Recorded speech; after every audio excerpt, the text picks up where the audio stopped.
gënoon jeune ci substituts généraux yi waaye première chambre laa nekkoon paradoxal première chambre te pratiquement ñaari semaines yu ne ma yëg audience première chambre ñoo jugé affaire yu ëpp importance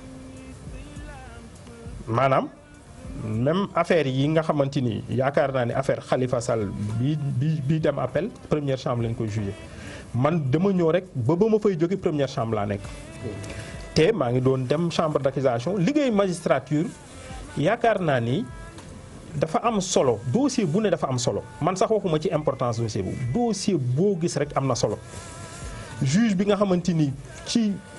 Sénégal de profondeur la nekk dossier bu mu war a yore daf ko war a jàppee ni dossier bu am solo la parce que dossier boobu destin nit a ngi ci wala honneur nit wala dignité nit te su ci àttee ni mu ko war a àttee je crois que dana remplir rôle am man donc du woon frustration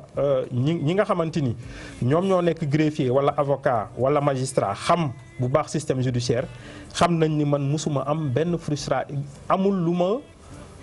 ñuy war a mën a considérer ci sama carrière comme une frustration interne. Feedback bi nga démissionné par curiosité sa ancien collègue yi comme nekkatoo fa ban retour nga ci am ñoom parce que am na ñu la ci mêlé ak sortie ak ni nga décrire justice am na ñu ci bekk. lu ñu war a xam rek te loolu lu am solo la mooy gis nga magistrature man maa ngi doon wax frustration interne magistrat yi fu mu toll nii ñëpp xam nañ ko ci fonctionnaire yu ñu macha allah yu ëpp payoor lañ bokk macha allah. te dañ ko mérité. te kuy ñaxtu tamit muy enseignant ak yëpp yéen lañu jox exemple. non man exemple boobu dama koy bañ. parce que Ablaye Wade am na moo commencé yéegal. non man dafa am attekat nekkatuma ko mais attekat dafa am taxawaay dans chaque pays au monde magistrature dafa am place magistrat pouvoir la. magistrat du fonctionnaire ordinaire. suñ ko jàppee fonctionnaire ordinaire juum nañu.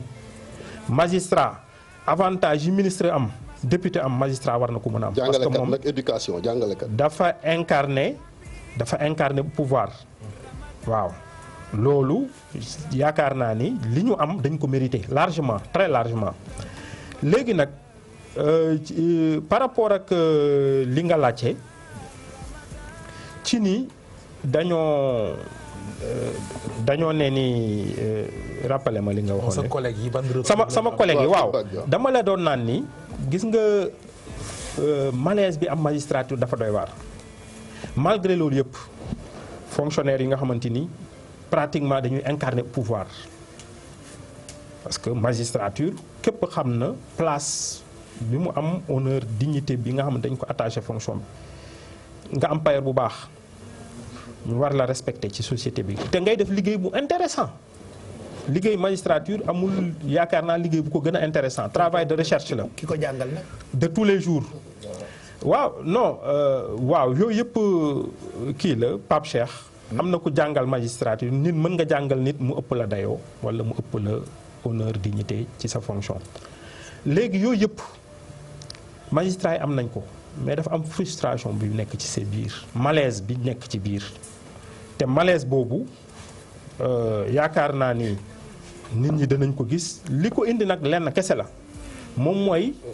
ñun li ñu tax a génn magistrature loolu moom moo indi frustration boobu ci biir magistrature parce que magistrats yi sont des jeunes comme ñëpp bëgg nañu remplir seen rôle ci république bi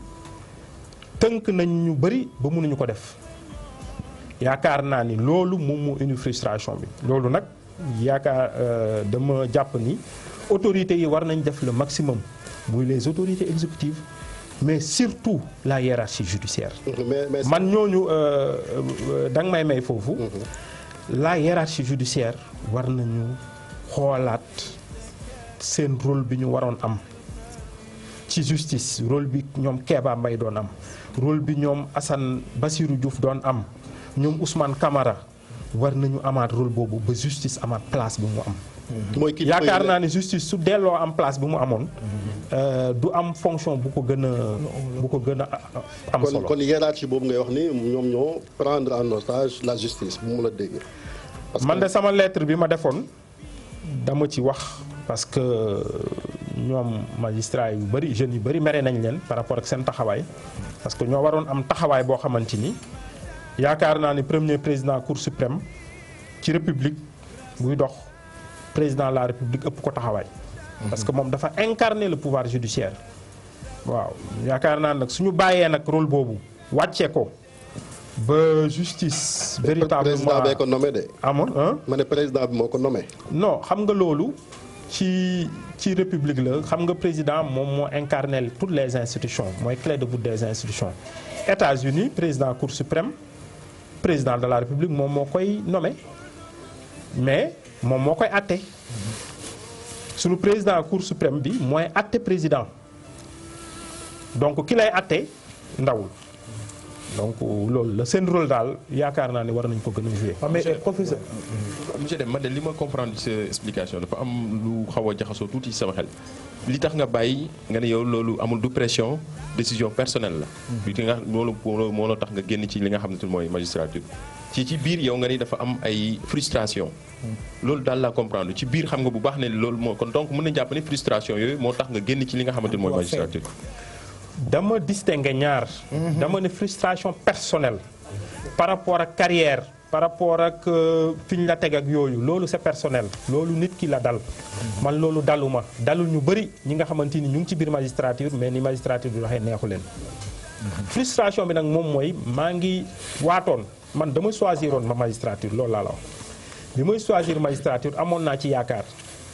yaakaar ni mën nañu ñun. góorgóorlu ba jouer rôle bi nga xamante ni moom la ñu constitution bi assigné mooy régulateur social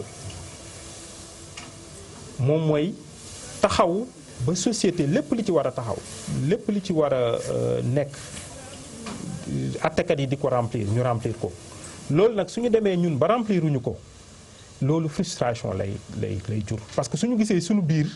ay magistrats yi nga xamante ni lépp li ñu leen wax lépp li ñu leen teg ñu tegoo ko ñu bàyyee ko ñëpp nag toog di naan justice amul indépendance am parce que loolu neexul ñun li ñuy wax xam nga manque indépendance justice magistrats yi seen bopp ñoo koy wax ñoo koy yëkkati di ko wax loolu neexul leen mais dañ koy soulever pour ñu trouver ci solution parce que dans la république ñoom dañ cee war a am seeni rôle frustration bi loolu kese la c'est ni ñu mënula tax toogee ba remplir rôle bi ngeen xamante ni moom moo méngoog sax seen serment seen waat. système bi daal maanaam. mais monsieur Deme ñun ba léegi dañoo réer. parce que li ñu bëgg nga wax ñu ko bu fekkee mën na nekk mooy dañoo def diw lii wala dañ maa def lii wala kii lii lañ ko def moo tax ma démissionné mais li nga wax nii su ma ko mën a jàpp ay généralité frustration fii c'est pas de frustration personnelle li ñu bëgg concrètement mu leer suñu bopp. parce que j'ai l'impression que dañu frustré ndax système bi. waaw mais nga ne ñu par exemple dañoo jël kii teg fii wala jël kii teggi fii wala parce que am na ñu naan dossier boo jubawul ak say hiérarchie sax bokk na ci li tax li la frustré ba tax nga dem. concrètement lan moo déclenché sa maanaam sa démission. bu ko defee bu tontu après ñu dem ci Fa Binta balaa muy frustré. waaw léegi xam nga man tamit yaakaar naa ni yaa ma déggul waaye ne ñi ñuy seetaan dégg nañ ma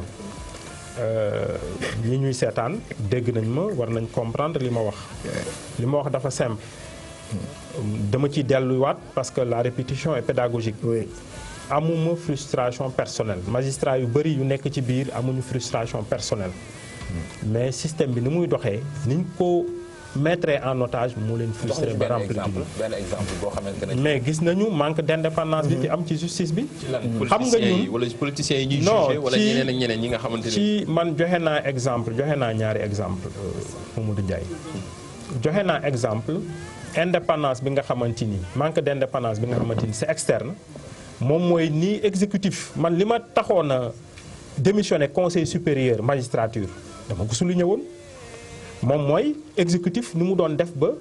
affectation magistrat yi mu doon def ba du jaar yoon te ñoom ci affectation magistrat yi ci la ñuy jaar ba nommé ñi nga xamante ni ñoom ñooy seen nit ci yenn poste yi ba ñooñu di leen fa nekkal xam nga loolu la ñooñu suñ leen fa nekkalee ñooñu mën nañ nekk benn nit wala ñaari nit mais ci ñooñu puisque ñooñu dañoo fës ci ñooñu la ñuy gisee liggéey justice alors que ñeneen ñi ñu ngi am yeneen poste yoo xamante ni poste yu am solo la mais jugé wuñu par exemple des hommes politiques ak yooyu ñu ngi def seen liggéey nu mu waree mais loolu sénégalais yi mënuñu ko gis parce que baromètre bi ñuy jugé justice moom mooy benn dossier wala ñaari dossier politique yi loolu laay wax loolu moom mooy jur frustration boobu dama koy répéter c'est pas une frustration personnelle c'est système bi ni mu demee la système bi nga xamante mais est-ce que xeexu indépendance justice bi est-ce que xeexu magistrat yi kese la war a doon parce que question boobu li naa tey benn contribution sa benn ancien collègue comme li ma koy waxee sànq muy Cheikh Sey nekk fële ca tribunal du travail mi ngi sax de miin nga waa tribunal yi keroog bi juge dem démissionné Chérif jaabante ñëw indi amee ñu direct en direct double plan complexe bon dafa am solo dafa def contribution bi dafa am solo Pape alléluia bi ma ko lire vraiment intéressant na mi ngi sax ci site internet yi mu bind ko bon mu inspiré ma kam moom laaj boobu la laaj quoi ne est-ce que sax par exemple xeex pour indépendance justice xeexu magistrat yi kese la wala tamit xëy na sa maas gi moo tax muy wax ñi nga xamante ni doon da naan justice moomul boppam lan def ba tax justice mën a moom boppam muy ay questions yoo xamante ni ma ko liiree quand même mu tombeek nga teew fii ma laaj la ko li magistrat boobu muy magistrat bu mag jeune la waaye magistrat bu mag la Cheikh Sey wax dafa am solo te loolu ñun bi ñuy démissionné en 2017 ci conseil supérieur de la magistrature loolu la ñu souligné woon mooy justice du mbiru magistrat kese man su ngeen xooloon su ngeen fàttalikoo boobu dama démissionné bind lettre président de la république mais ma jébbal ko askan wi parce que gis nga ci décision justice da ngay gis ci kaw dañuy def au nom du peuple sénégalais on dit que la justice est rendue au nom du peuple te sooy gis tamit saa yu ñuy àtte day nekk audience publique saa yu ñu décidé àtte te nit ñi duñu teew rek dafa war a nekk exception juge bi daf ko war a sax motiver wax lu tax man nit ñi waruñu ñëw assister parce que justice dañ ko war a rendre au nom du peuple et mu nekk dara loo xam ne day public ñëpp gis ko mën a apprécier donc loolu su amee peuple bi ci seen bopp dañoo war a bokk ci justice man gis nga 2015 li Cheikh Sey moomu def ñeneen def ko man tamit def naa bind naa benn article sur le conseil supérieur parce que li ma bëggul wax yépp mooy processus la am na yu bëri yu ñu def boobu dañoo demander ñun conseil supérieur représentant du peuple yi sax dugg ci li ma fa wax mooy la justice n'est pas l'affaire des seuls magistrats. magistrats yi kese moomuñu ko sama lettre de démission bu mujj bii bindaan naa ko ci ku ko seet gis ni justice dama ko waxaat bindaat ko du magistrat yi kese ñoo ko moom. ba loolu suñ ko war a fësal moom mooy fi nga xamante ni foofu la ñu nemee magistrat yi comme ni ñu koy defee ci yeneen dëkk yi représentant du peuple yi dañoo war a ñëw société civile. mooy député yi ñun proposé woon nañu député mouvance présidentielle député opposition ay professeurs d'université yi nga xamante ni président moo leen ñooñu ñëpp nga xamante ni ay même syndicat yu gën a mag ñu désigné nit ku xamante ni day ñëw toog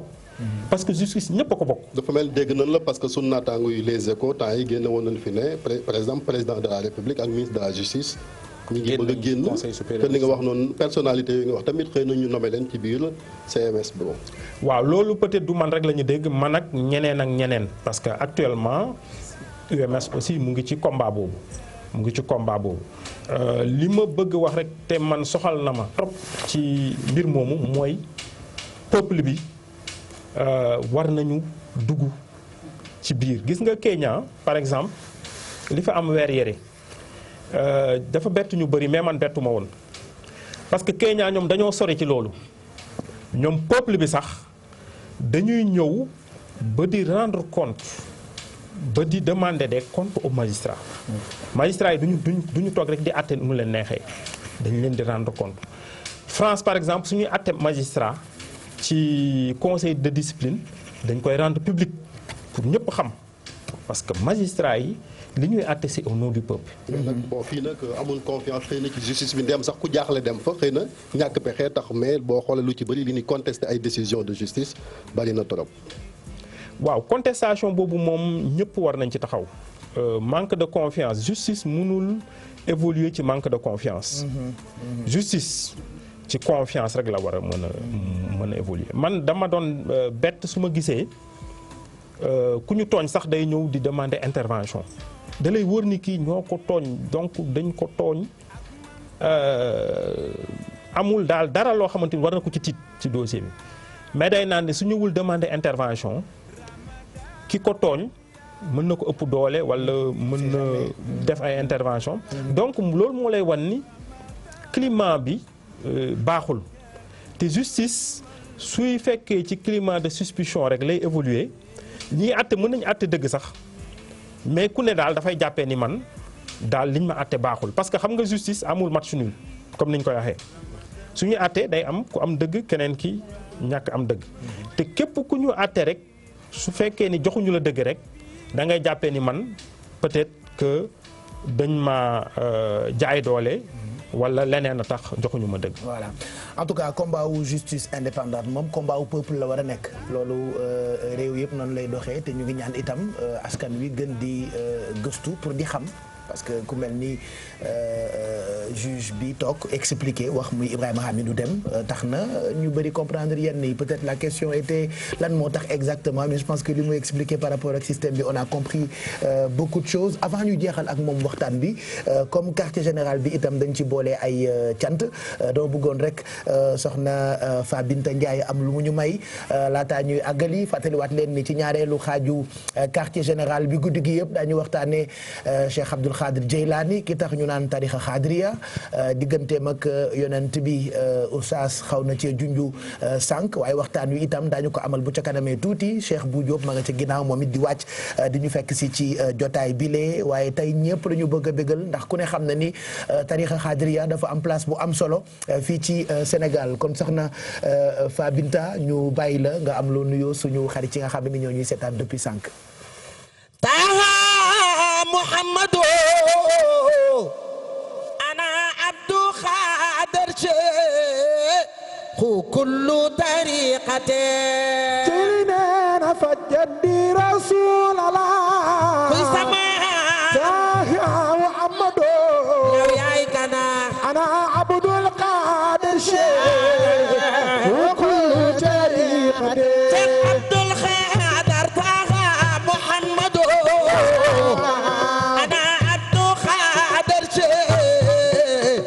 كل طريقته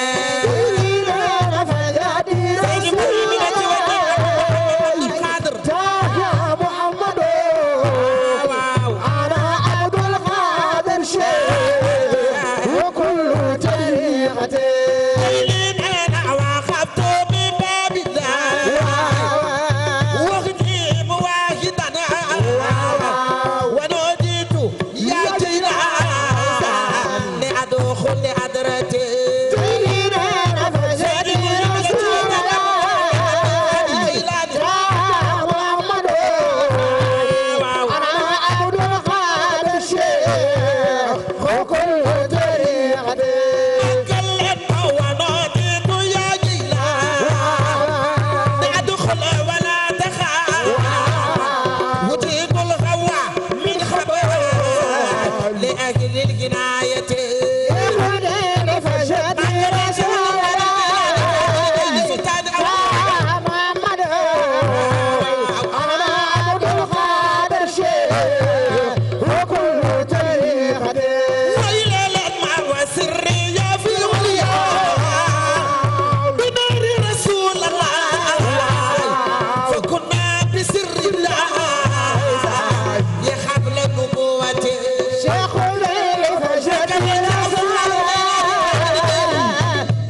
macha allah soxna Fabinta Ndiaye moo tax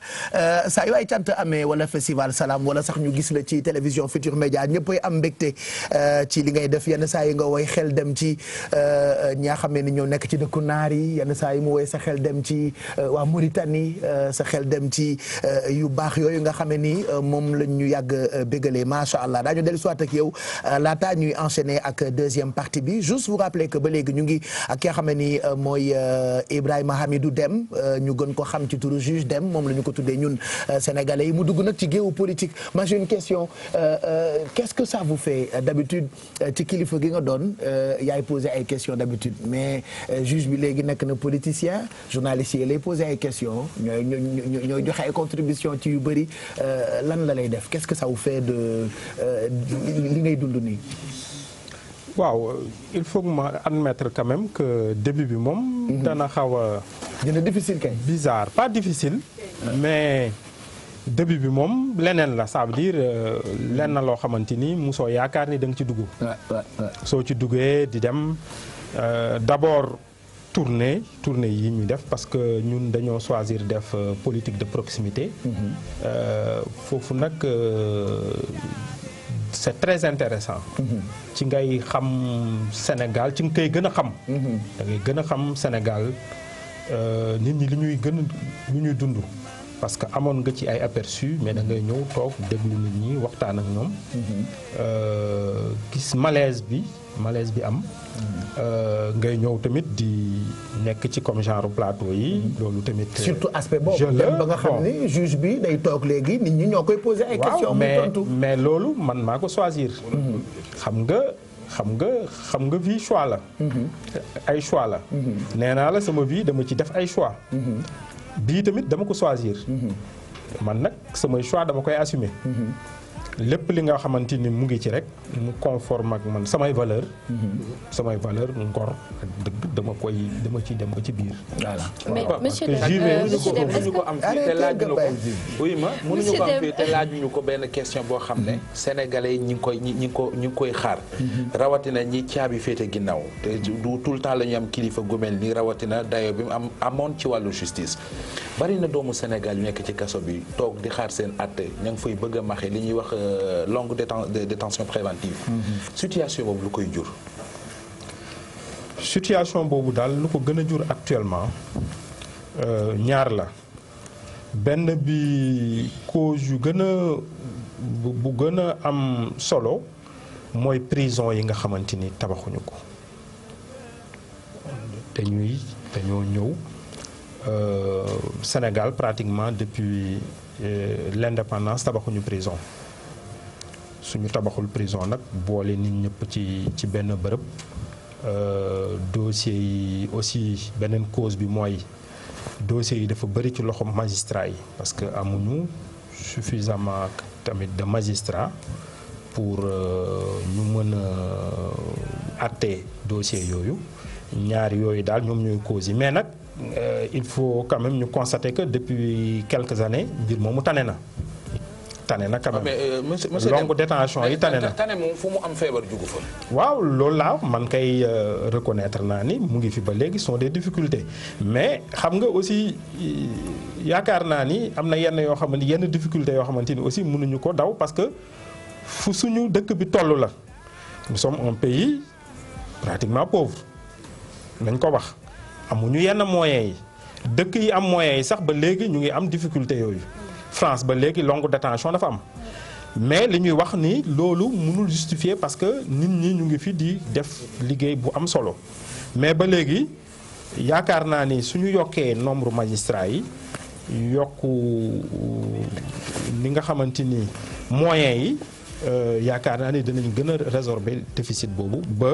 du ñu gis koo xamante ni nekk na kaso ñaari at te àtte wuñu ko. ci wàllu politique bi comme ni ko Pape waxee buñ ci mënee xuus maintenant. parce que da nga créer ce mouvement bu ñu. comme ça ñu jeexalee ko. voilà deuxième partie nga tuddee ko ensemble.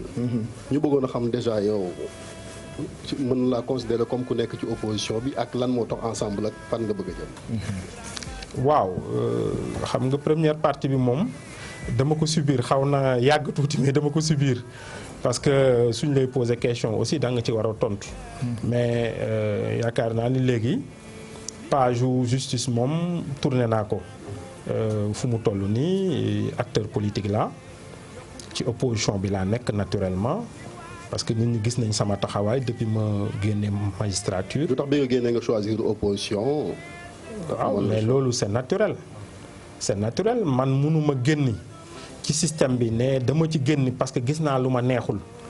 non seulement ci justice mais même ci société sénégalaise ci mbir yi ni muy demee fu mu toll ni dëkk bi dara doxatu ci. mais loolu dégguñu la au-delà yow sa combat yëpp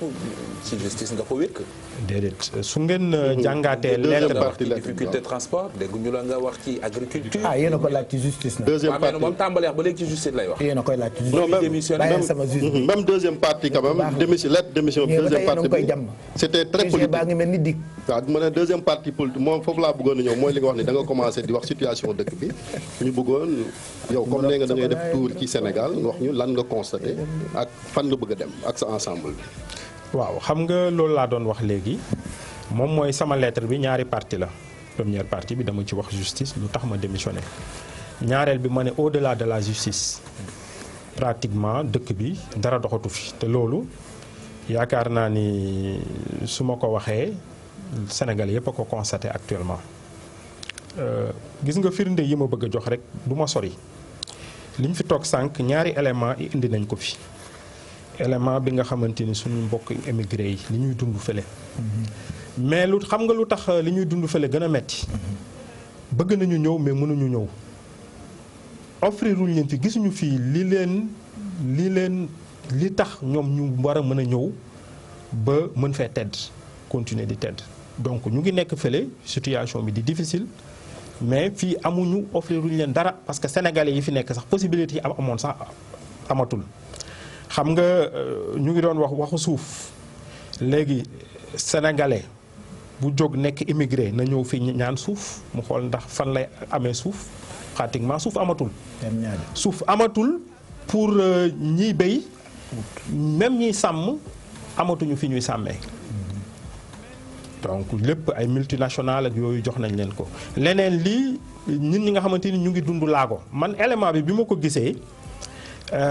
daf ma yaakaar naa ni seetaanoon naa RTS il y a 10 ans élément ci même kii bi. centre bi dara changé wu fa man loolu laa gën a xool mais dara changé wu fa non seulement dara changé wu fa condition de travail yokkuñu ko mais may ñu leen sax ñu mën a dundee seen i ñaq seen dignité. lan mooy sa proposition te alternative. non xam nga foofu dafa yomb gis nga li ngeen di sànq bi ñuy wax maa ngi dégg réaction yëpp yaakaar naa ni oustaz wax na ni état parce que man dama bëgg ñu xam ni état moom mooy premier responsable lépp mënuñu ñëw rek parce que ñoom ñooy politique publique yi ñoom ñoo koy doxal. yaakaar naa ni nit ñi nga xamante ni dañoo am laago dañuy dund ak laago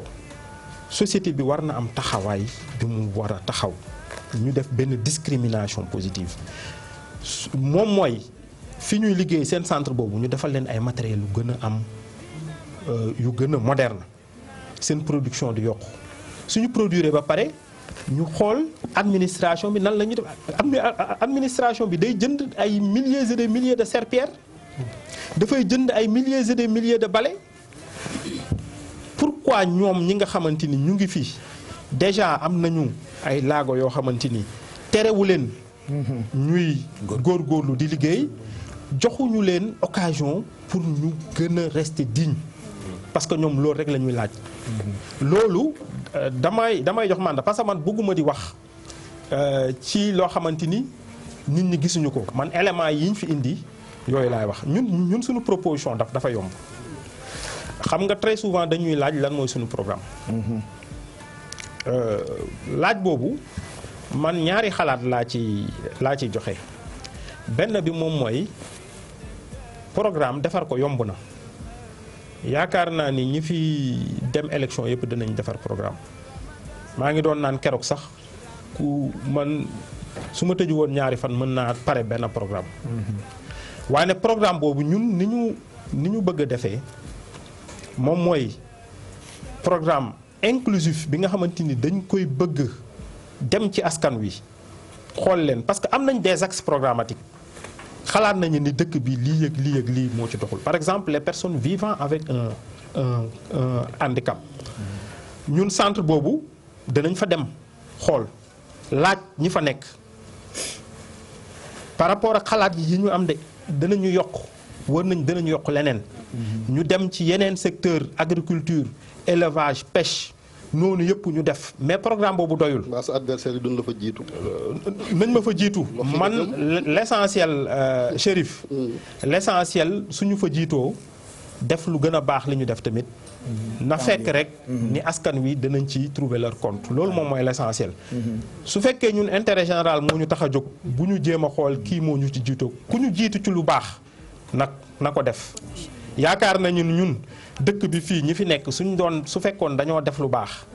lépp lu ñu war a def ñu def ko ñun kenn duñu dégg ñii ci politique parce que suñu magistrature bee moom la ñu choisiroon dañuy continuer di ko exercer mais yaakaar naa ni nga may ma yeggali foofu parce que nee naa gis nga programme dafa am solo ñu wax ko gis nga programme suñ koy def nii te appliqué wuñu ko amul benn njëriñ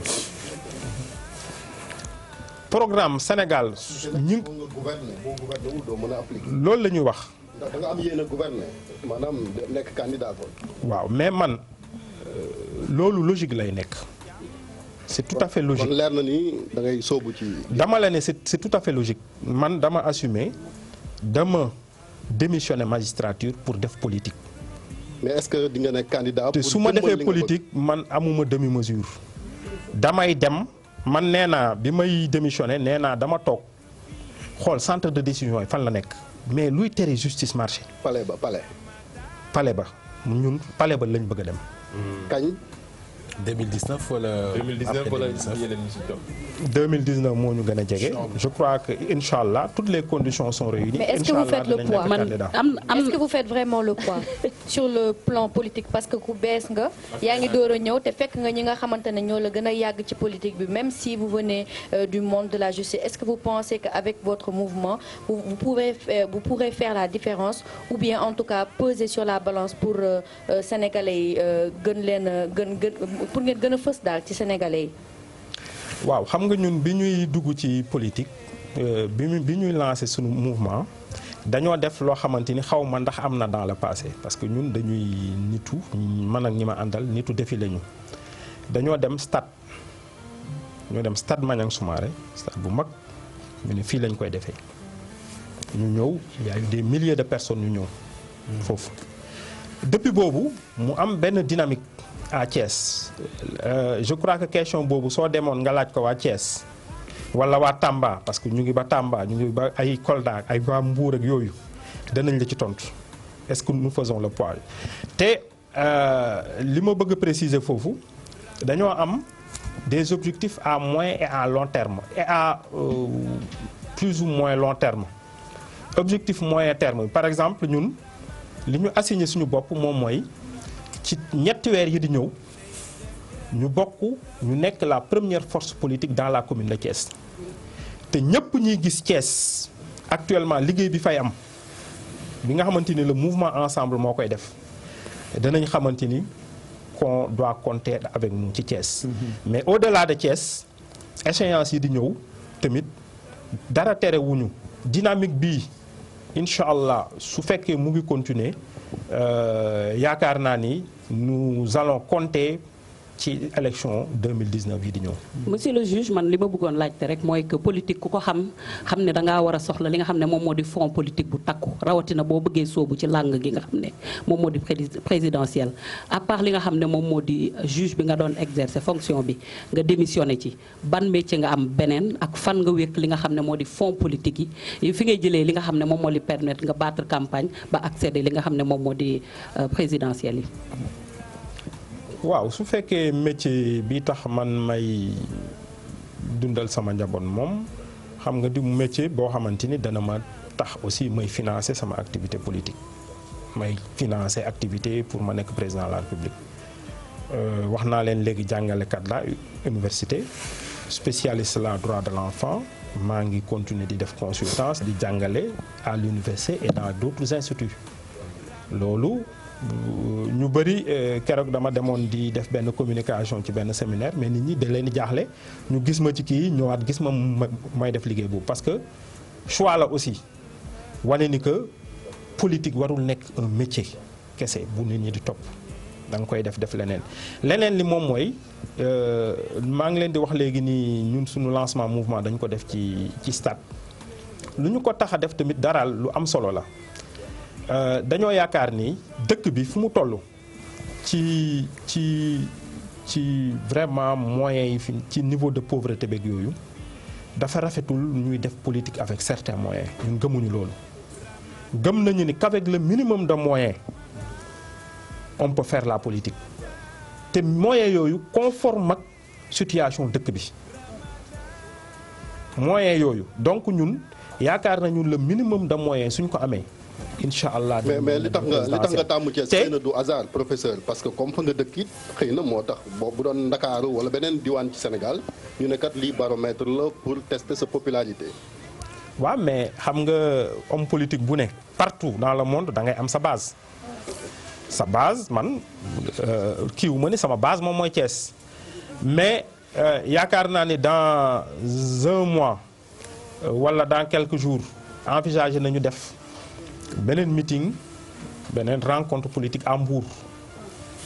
invité naa journaliste yi ñëw fa xool li fay ñëw. ci nit xool sa base. xool sa base tuuti. xool parce que foofu tamit am nañ fa représentant bu taxaw bu am base am.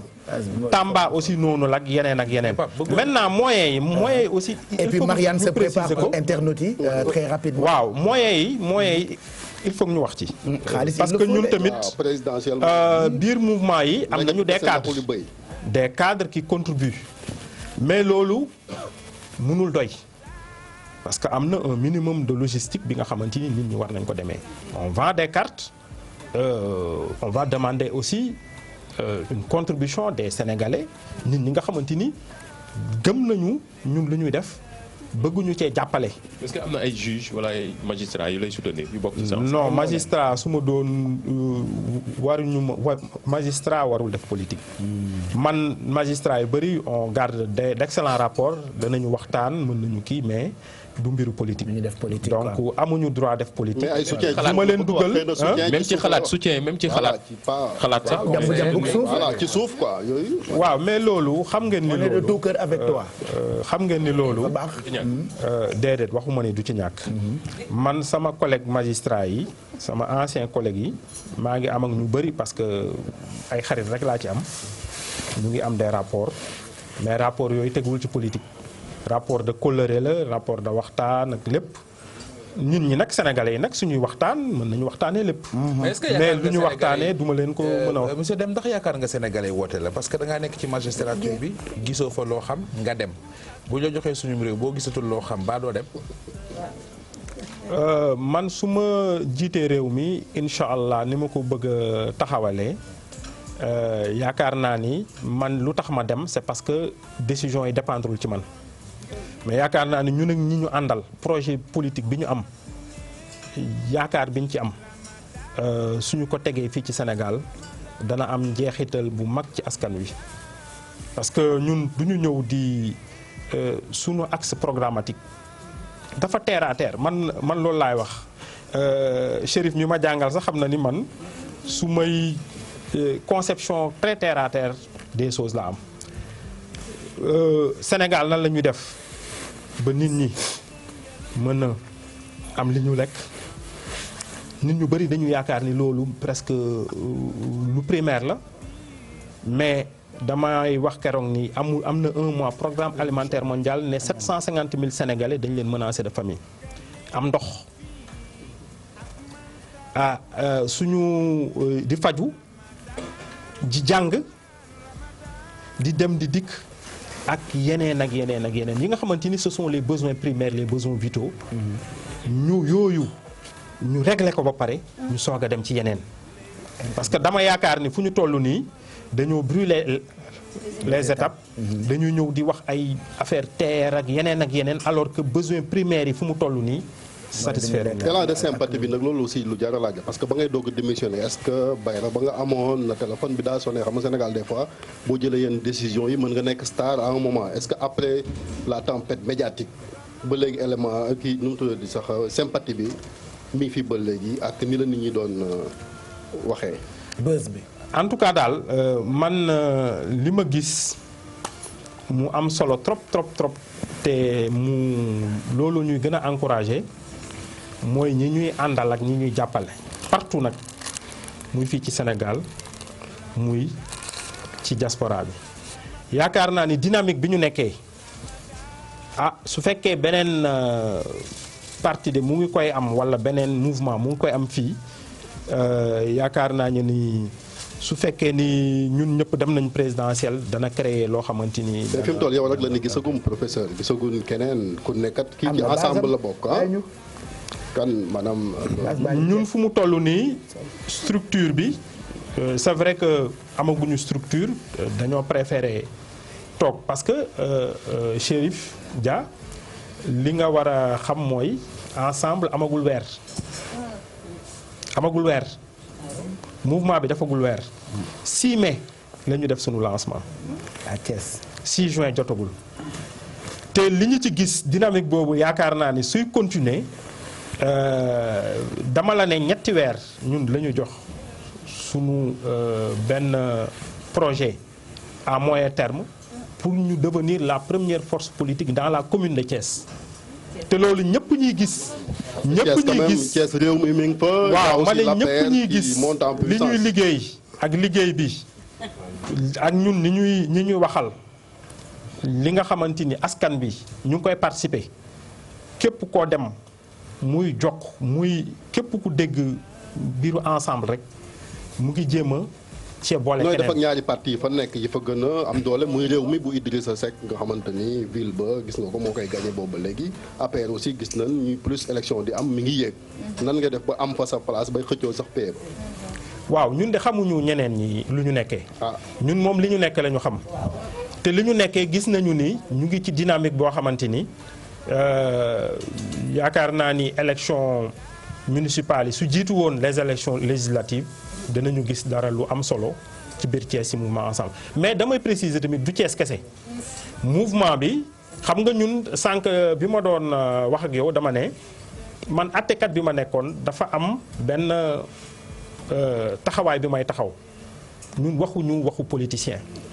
li ñu wax lu concret la li nga xamante ni nit ñi danañ ko mën a gis. xam nga jox naa leen rendez-vous. dans un mois à Mbour. terrain ma ne pas terrain politique moom amul àttekat ak kii. waaw mais dama leen jox rendez-vous dans un mois à Mbour. ñu xool dynamique bi ñu nekkee. loolu kay leer na rendez-vous dans un mois à Mbour. Marianne prépare-toi pour internautes yi. on te retrouve dans quelques minutes. carrière am ci wàllu justice. yàq li mu nar a liggéey ci wàllu politique. ndax ñoom Sénégal yi dañ leen a ragal. daay ragal mu génn télé bi wax am ko ne kii du ma ko wooteel ndax ba ñuy àtte sama mbokk ma nga fa woon est-ce que yaakaaroo sa carrière ci wàllu justice porté préjudice ci sa politique. man de du loolu laay dégg wala laay gis Thiès xam nga daf may jaaxal. Thiès moom du am na non déglu rek moo xalaat parce que Thiès lu tax ma wax Thiès déglu rek. daagu fañ la nobe Thiès moom loo fa am jomb la ndax fa nga fekk baax mais yeneen 13 régions yi des Sénégal foofu ngay natt sa bopp monsieur le juge. waaw soo ma déglu woon tuuti ma wax la lu tax ma wax Thiès xam nga nee naa la sànq ci tàmbali bi liggéey naa presque ci justice 9 ans Thiès li ma liggéey ci justice presque yëpp Thiès la. ñun ñi may àndal sax daf ñuy bett man mi daf may bett dañuy dem ci fenn di wax ak nit ñi kenn ne waaw yow de amoon na taxawaay bi nga taxawoon maa ngi la ciy sant di la gërëm xam naa ne fàtte nga ko dama koy xoolaat parce que ñun dañuy gérer ay centaines ku def 9 ans Thiès gérer nga ay centaines wala des milliers de dossiers yi nga xamante ni taxawaay bi ñu ci taxawoon dëgg kese la te xam nga sénégalais yi. dañoo bëgg dëgg aussi yaakaar naa ni nit même su dëgg tegoo sa kaw nga xam ni li nga def li yaa ko def da nga xam ni dëgg teg sa te ñun dëgg bi ñu doon def dañ koy teg ci yërmande aussi chaque fois ñun daf ñuy bett ñi ma àndal chaque fois da leen di bett donc ñun posture boobu ñu nekkoon juge dañoo nekkoon juge di def mbir yi ni ñu ko waroon defee yaakaar naa ne su fekkee ci anam boobu rek la ñuy attee dinañu gaaw jox ñu réew mi. Voilà, donc on va retrouver maintenant internautes yi ak Marianne Siva parce que ñoom itam depuis sànq ñu ngi réagir ci waxtaan wi nga xam ne ni moom la ñu séq ak kii di Ibrahima Hamidou dem ci parcours ci carrière ci justice ak li nga xam ne ni moo jëm ci mouvement bi lee di ensemble Marianne fu internautes yi toll. waaw internautes yi Pape Cheikh ñu ngi réagir depuis sànq. yaa ngi nga sa cër de. kan ndax lan. tamit da ngeen ragal juge bi. yéen ñi ci plateau bi kay laay wax Pape Cheikh kon ñu démarré ak Elthie Kassé moom nee na dafa bëri ay autorités politiques yoo xamante ne dañuy faral di wax ni Thiès ville rebelle la mu ne mu bëgg xam monsieur le juge lan la ci xalaat. je pense qu'il va répondre ci première question bi da nga koy jox par benn muy répondre rapidement ngay jàll ci bi ci topp. pour gagner du temps. waaw maa ngi ci première question bi. ayca kon mu tontu ci première question bi. waaw mu ne dafa bëri après nga doog a dem ci deuxième bi. waaw mu ne dafa bëri ay autorités yoo xam ni dañu naan Thiès ville rebelle la. mu bëgg xam moom lan la ci xalaat mu ne ndax démission wu monsieur le juge du dugg ci cadre boobu ci cadre yi ñuy wax ni que waa Thiès ay rebelle lañu. ndax moom démission bi vu que moom waa Thiès la mu ne ndax. ay kanfoori kankan quoi. voilà voilà.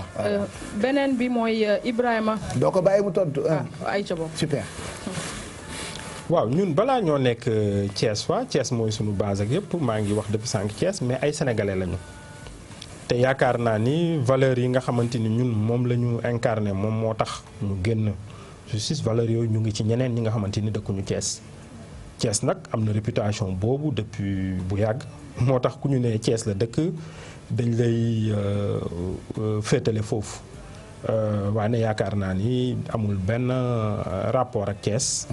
c'est vrai que Thiès am na réputation boobu. mais valeur yooyu da nga ko gis aussi ci yeneen dëkk yu dul Thiès. voilà deuxième question Marianne. deuxième question bi Ibrahima La Poulga mu ne dafa bëgg a xam lan mooy moom ay rapport am yi mu am ak yeneen politiciens yi mu bëgg xam tamit position am ci parti politique yi ak opposition bi. rapport yi ñu am moom mooy rapport yi ñu war a am rek parce que opposition bi yaakaar naa ni war nañu nekk dans des cadres de concertation.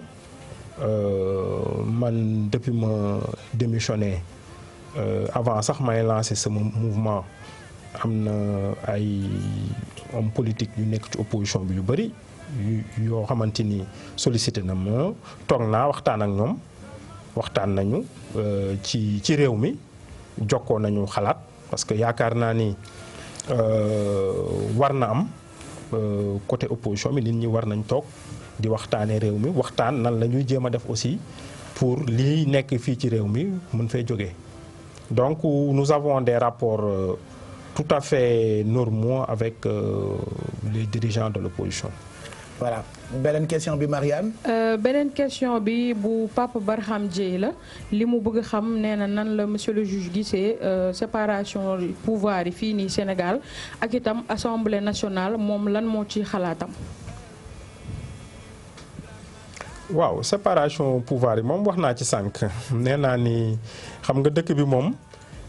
li dal justice yaakaar naa ni dafa dal assemblée nationale. benn dafa am li ñuy wax hypertrophie de l'exécutif mooy président de la république yooyu ñoom pratiquement ñoo jéem a ŋànk yëpp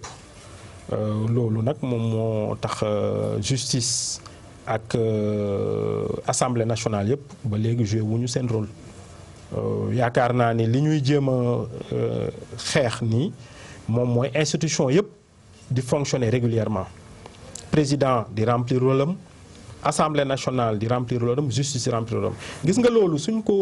ci góorgóorloo ñi fi nekk nii danañ xam ni ils y trouveront leur compte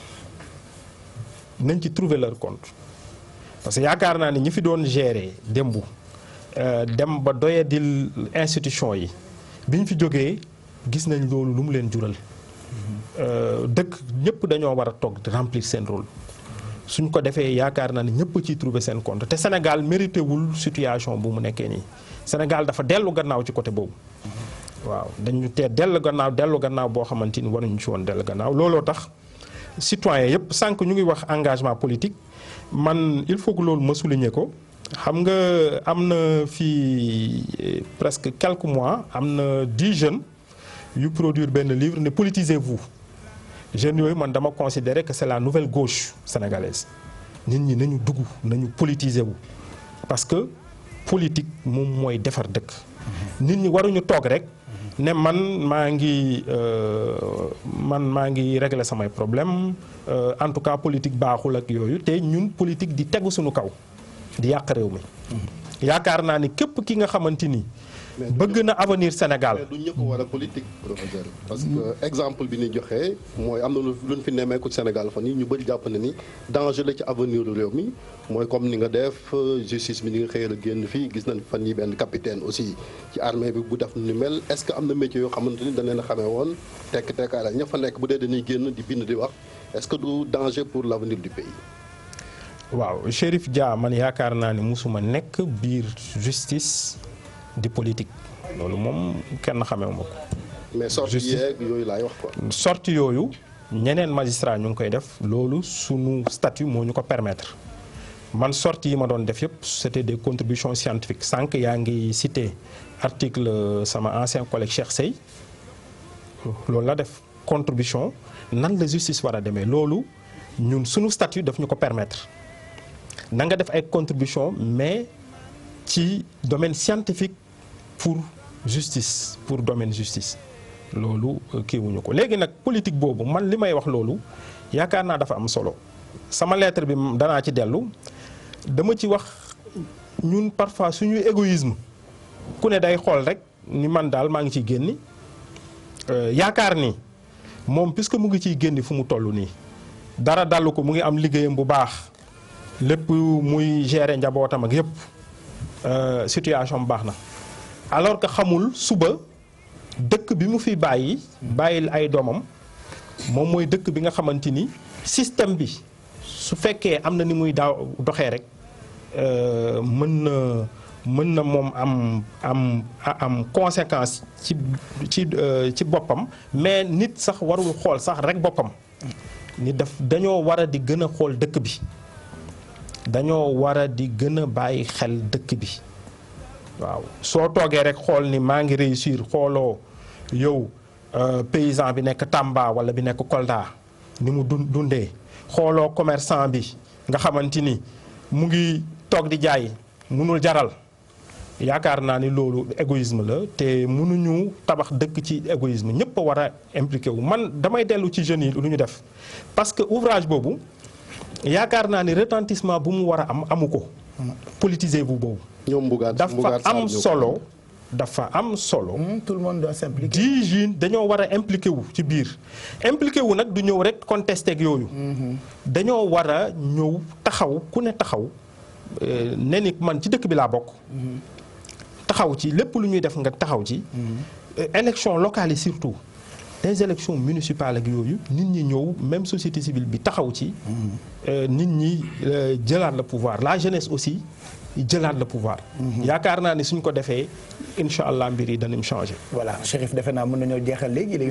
pour ñu jàll ci dernière partie bi. dernière partie il y a des invités qui attendent ci ginnaaw aussi. xanaa ñu tabaxal ci ñaari question rek bu ci xajee comme nee nañ spécialiste la ci wàllu corruption. na ko def mu jël benn ma jël benn rek. corruption bi ak xale yi rek ñaar yooyu rek non du 2 heures dañuy dem corruption bi ak xale yi comme da nga cee spécial parce que tam quand même gis nañ jafe-jafe yi nga xamante ni gone yi ñu ngi koy jànkoonte yenn saa yi Sénégal protection des enfants et cetera yow sa xam-xam màcc ci ak état de la corruption aussi nan nga ko jàpp nga téye parce que ñu bëri yenn saa yi dañ koy ñaawlu. man xale yi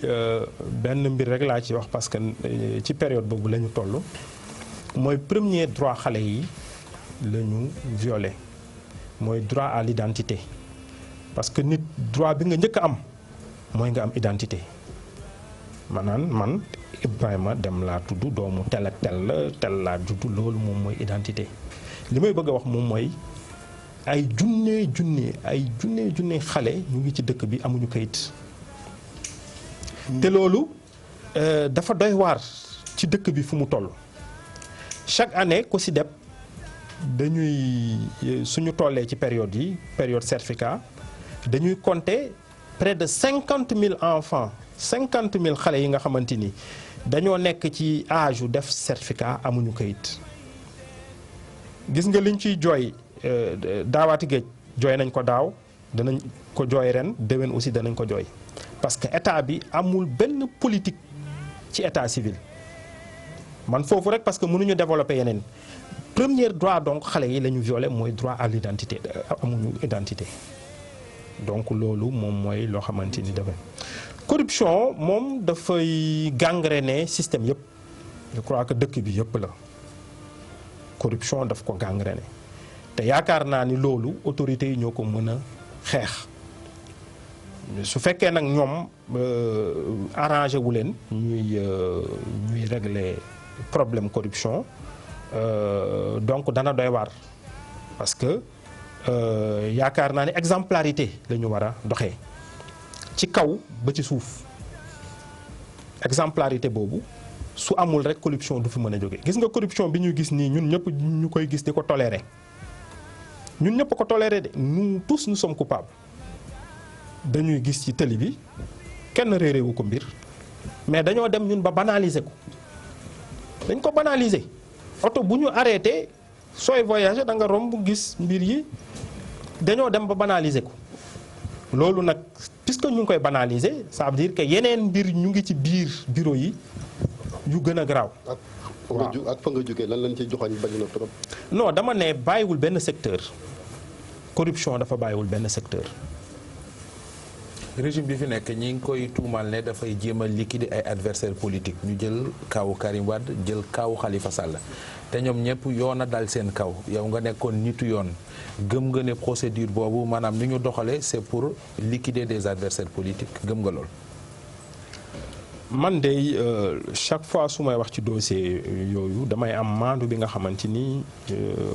magistrat war na ko am mooy jàngu ma ñaari dossier yëpp jànguma ko dossier bu jiitu bi buy Karim Wade bi lire naa jugement bi lire naa ci lu bari parce que dama ci bëggoon def contribution parce que dama yaakaar ni te loolu dama koy jàngale droit de l'homme enrichissement illicite mooy renversement charge de la preuve dama bokk ci juriste yi koy défendre dama ci bokk loolu nag ce sera paradoxal mais dama yaakaar ni képp kuy gérer alal dëkk bi mu dem ba nga am alal bi nga xamante ni nit ñi soupçonné nañ la ni lii du sa alal war nga ko mën a justifier loolu yomb la te corruption dafay loo xamante ni c'est souterrain xam nga maa ngi wax sànq circulation maa ngi wax bureau yi ki nga xamante ni mu ngi jël alal corruption kenn mënul am preuve bi parce que kenn du ko gis lu ñuy nëbb la loolu nag ki nga xamante ni mës a nekk ministre mës a nekk agent public nekk fonctionnaire ñu gis ko mu yore xaalis bi nga xamante ni xaalis askan wi la parce que nit ñi aussi au-delà des intérêts partisans war nañu xool dara man looloo tax yenn débat yi du ma ci gis sama bopp parce que alal bi nga xamante ni nit ñi dañ koy jël nga gis fonctionnaire bu nekk milliardaire te loolu mënoon tabax ay dispensaires ay écoles ay yoon ak yëpp nit ñi noppi ko loolu je crois que enrichissement illicite boobu renversement charge de la preuve solution la ci loolu nag damay ñaan te Sénégal. mais loolu joxewul dara parce que man. gis nañ ko fi quand même ci procès Khalifa Sall mais ça n'a presque rien donné. waaw parce que xam nga ñaari mbir la. kii tuumaal kay moom moo war a tuumaal mais duñ la tuumaal ngay indi di justifier loolu quand même. waaw xam nga sa ak droit de l'homme professeur bi ngay jàngal. waaw man droit de l'homme boobu may jàngal nag article boobu nag dama ko tuddee woon le renversement de la charge de la preuve à l'épreuve des droits de l'homme noonu laa ko tuddee woon. l'enrichissement illicite ou le renversement de la charge de la preuve à l'épreuve des droits de l'homme mais génnewuma woon article bi parce que benn moment doo xam parce que soo waxee rek ñu ne fii la jëm c'était scientifique waaye foofu lu ma fa bëgg a wax rek pour ma terminer foofu dafa am solo nit ñi nga xam ne dañoo yore alal dëkk bi alal réew mi suñu toogee ba benn moment gis ci ñoom benn alal wala benn train de vie buy wane ni lii méngoowul seen salaire war nañ leen topp te li nga wax noonu convention relative à la corruption des Nations Unies convention des Nations Unies contre la corruption dafa wax ni dans son article 20 ni pays yi nga xamante ni ñoom ñoo signé convention bi Sénégal ci la bokk dañoo war a def dans leur droit interne benn renversement charge de la preuve pour les délits liés à la corruption donc foofu xam nga man su ma demoon di voyager di présenter enrichissement illicite nit ñi ñeneen collègues yi yeneen pays yi surtout les pays occidentaux dañu doon jaaxle lu tax Sénégal pays bu ndaw bi mu nekk depuis 81 mu nekk à l'avant-garde. pour yow dañoo war a maintenir CREI yi alors. bokkuma la CREI yi man dama la ne enrichissement illicite même CREI yi je crois que critique bi ñu koy def am na benn côté bi nga xamante war nañ ko mën a améliorer mais CREI yi suñ ko tegoon ci yoon su fekkoon amul benn influence exécutive mu ne nañu jàpp ñi atte leen ñeneen ñi duñu leen atte du am benn problème je crois que instrumentalisation CREI yi moo posé problème mais CREI yi man de yaakaar naa ne su ma nekkoon fonctionnaire ma yore alal yore kër pare nga pour dem fa. yore kër yore leneen ak yeneen dana suñ ma neewee nan laa ko justifier xam nga bi nga may naan pare nga ngir dem fa sama benn xarit lu ñuy waxtaanee nee nañ ñu bëri fonctionnaire yu honnête day li leen di soxal mooy dañ leen di laaj fan la seen xaalis jaar. fan la seen xaalis jaar sénégalais bi nga xamante ni mu ngi ci société bi yaakaar naa ni. duñ ko laaj yow sa xaalis fi nga ko jëlee mais fan la sa xaalis bi jaar parce que li ngay gagné waroo ci mën a am richesse bi nga xamante ni mën na 1/5 da ngay dund di nekk di dépense di maye di dem ci ay cérémonie ak yooyu yaakaar naa ni ku fi am milliard moom war na taxaw ñu laaj ko milliards yi fan nga ko jëlee.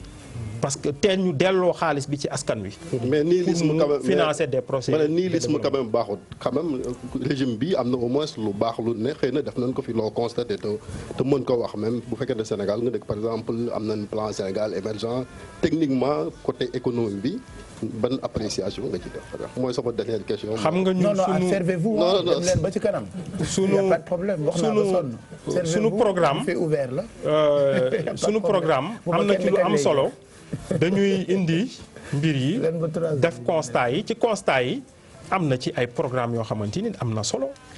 PUDC PUMAC yooyu yëpp am na solo parce que ci monde rural bi la jëm gis nañ ne am na solo théoriquement am na solo mais instrumentalisation bi moo tax amul jeexantal ci askan wi waaw su fekkoon dañoo dem ndóol fu mu nekk ñu ñëw taxawal fa loolu yaakaar naa ne du am benn problème loolu moom mooy li ma ci mën a wax. voilà mu ngoog donc merci yan kàddu ngay tëjee waxtaan bi monsieur Deme. waaw di leen sant di leen gërëm ci invitation bi yaakaar naa ni waxtaan bi am na solo trop Chérif Dia sama ancien étudiant maa ngi lay féliciter ci question yi Sénégal yëpp constaté nañu que ce statut d'ancien étudiant terewu la nga poser des questions très pertinentes loolu la ñuy loolu moom mooy taxawaay bi parce que ñun tamit suñu ñëwee taxaw di politique war nañu ñëw ñu laaj ñu ban taxawaay la ñu war a am ci dëkk bi ñun daal lu ñuy wax mooy Sénégal fu mu toll nii ñu ngi ci ay difficultés yu tar yaakaar naa ni war nañu am beneen taxawaay par rapport ak gestion dëkk bi taxawaay bi nag ñi fi nekk aussi moi je pense que am na yenn yu ñu war a rectifier parce que ñun xalaatuñu neewuñu sax nañ dem ba ci élection yi am na ay politique yi nga xamante ni war nañ ko jéem a def benn bi rek bu ma soxal mooy sànq maa ngi wax ci handicapé yi danga may rek en 30 secondes dama gis keroog les mutilés de guerre ñuy manifester image bu ma metti la parce que ce sont des Sénégalais qui se sont sacrifiés sacrifice bu gën a mag moom mooy nga nekk soldat dem joxe sa bakkan ba nga gaañu ci nga gis ay jeunes yoo xamante ni à 25 ans la ñu perdre seen ñaari tànk ñu toog ba toppatoo wuñ leen ni ñu leen war a toppatoo ñooñu man yaakaar naa ni lépp liñ fiy def di ko jox ñeneen ay 10 millions yooyu ñoo ci gën a yelloo. Je pense que ñooñu ak yenn Sénégalais vivant avec ay handicap ak monde rural bi ndóol bi fa nekk coono bi autorités yi war nañ ci gën a taxaw daal.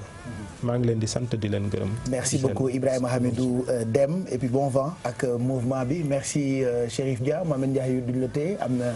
ñu ne ci ginnaaw ñu ngi xaar Cheikh Thierno Ndiaye Cheikh Bou Diop soxna Fa Binta Ndiaye yow itam ñu ngi lay gërëm bu baax defe naa balaa nga ñu may at beneen baax na itam nga am message boo jébal téléspectateurs yi laata dellu si bi beneen yoon ci télévision Futur Média. waaw Pape Cheikh ñu ngi leen di wax asalaamaaleykum. aleykum salaam. wa rahmatullahi taala wa barakaatuhu. di leen nuyu bu baax a baax di nuyu ñi nga bokkal plateau bi yëpp. di leen ndokkeel ci weer wi nga xamee ni fa tabarakallahu mi ngi waaj a jeex ndeysaan weeru promotion. yàlla nañ ko fekkewaat ay déwén yu bare bi jaay Taha wa Yaasin. bi nuuri Quraanil azim. te guddi gi si recherche muy laylatul qadr yàlla nañu dajeeg moom. amiin amiin ci barke yonent bi barke Cheikh Abdoul Qadir Jeylaani mi nga wooteel tey. waaw di leen ndokkeel nag ndax ndar la ñu jóge mais benn émission rëccu ñu fa tabarakallahu donc li ñuy wax rek si message bu gàtt gàtt. parce que il me semble que temps bi daf leen xoj. moom kay. ak invité yi ci ginnaaw yëpp. dañuy leen di féliciter di leen ndokkeel si festival Salam bi nga xamee ni. moom la ñu génn ñun ñu jóge ba Saint-Louis. wax dëgg yàlla bañ ko dooree ba léegi ñu door ko ak yéen. wax dëgg yàlla ren monsieur le ministre ñëw defal ñu benn tëj ko tëj boo xamee ni invité ñu fii ñu ndogu fii. mu remettre ñu ay diplôme de reconnaissance. donc loolu tam mu réussi ñun réussi groupe Mokhtar. réussi waa Ndar yëpp.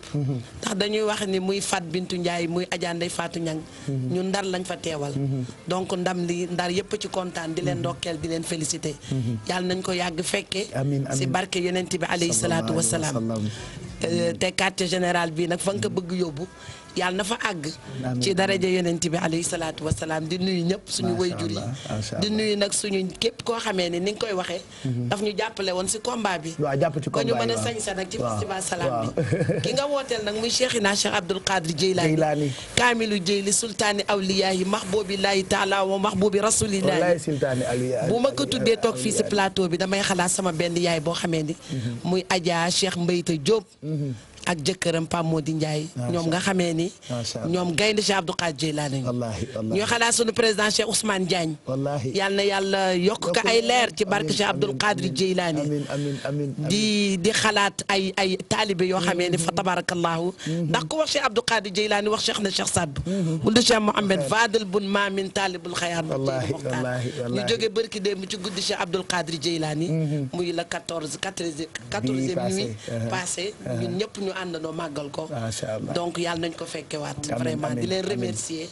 di nuyu ñëpp di ziar ñëpp suñu limee dañuy jub wallaay ku lim jub kooku jaw chimère daf ma jàppale si combat bi Fatimata Zahra di nuyu sama yaay Samba Ndar Khoudia Seck mi nga xam ne moo ma wan Seydina Mouhamed alayhi salaatu wasalaam di féliciter groupe bi nga xamee ni Ndar la ñu xëyee tey ñëw rien que nag pour bokk si quartier général bi macha allah vraiment ndaxte ku mu sañoon nag nga ñëw si nag ndax dafa xew wallaahi yàlla na fi yàgg amin kon daal tey guddi gi dina mel ni Nimzat ci télévision Futur Média soxna Fatou Bintou ñu bàyyi la nga am loo ñu jox ñu doog enchaîner ak deuxième partie bi ci télévision Futur Média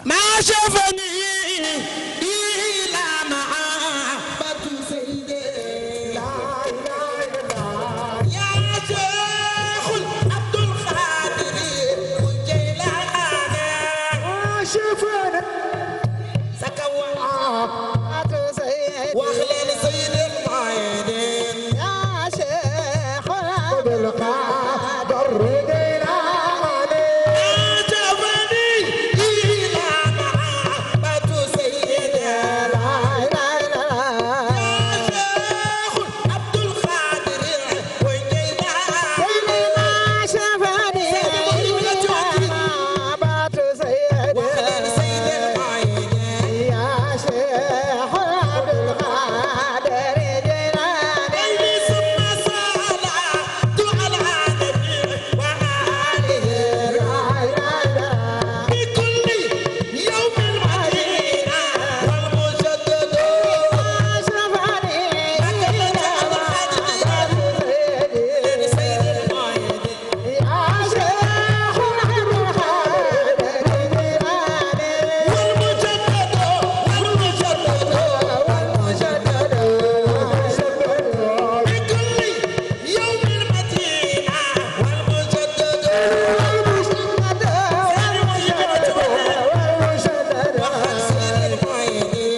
عليه وسلم من أنا كنت في عليا بنور رسول الله وفي خاب حسين جمعه العاقبة كابن الشيخ عبد القادر الجيلاني فإذا ركب المؤمنين وإمام مصدقين وقدوة الصادقين وصدر المقربين شيخ عبد القادر الجيلاني إلى الإمام جيلاني إلى الإمام إلى سيد من جيلاني إلى الأولاد الأولياء في فاطمة إلى صالح إلى إكلير بغداد يا بغز الأشرف بغز الأشرف بغز الأشرف مبلغ يا الله وبعز الأقصى يا خوف الأقصى خوف الأقصى خوف الأقصى ولي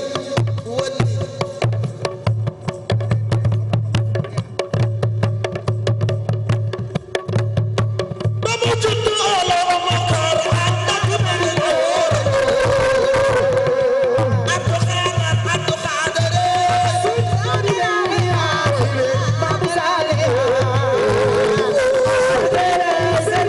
بموجود على مكار عندك من الأول بموجود على مكار ولك ساك الماس ولك ساك الماس بموجود على مكار أم خير ما يسعي أم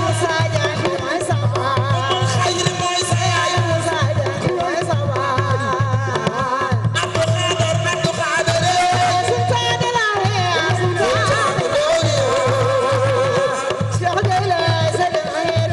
وقد كتب الأسرار أنا أنور الهدي عبد القادر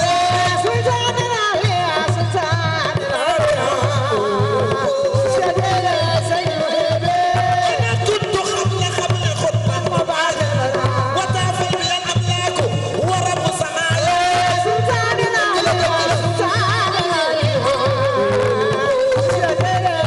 أنا درة البيضاء أنا سدرة الرداء أنا درة البيضاء أنا سدرة الرداء موي سيد المجاهدين مجاهدين مجاهد الأولياء أخل الأولياء وخل الأولياء وخل الأولياء تجعل في قتي باسم آيتي عبد القادر وخيرت macha allah wallaay sultaani awliya ñu ngi lay gërëm bu baax soxna Fat Bintou kontaan nañu yàlla na yàlla wéral baat bi bégal nga ñu ci lii nga def te pourtant pare guñu ndaxte ki ñuy bëgg a waxtaanee tax na ba Cheikh Bou Diop mu ngi ci ginnaaw dinañu fekk si léegi nii ci plateau bi Cheikh Thierno Ndiaye itam moo ngi fi Oustaz Assane Seck moo ngi fi ak ñun ñu fas yéenee waxtaanee Cheikh Abdoul Khadir Jeylani juste après publicité yi. seetu Sénégal TFM lañ bëgg waaw waaw TFM ngeen def seetu Sénégal TFM na mun dara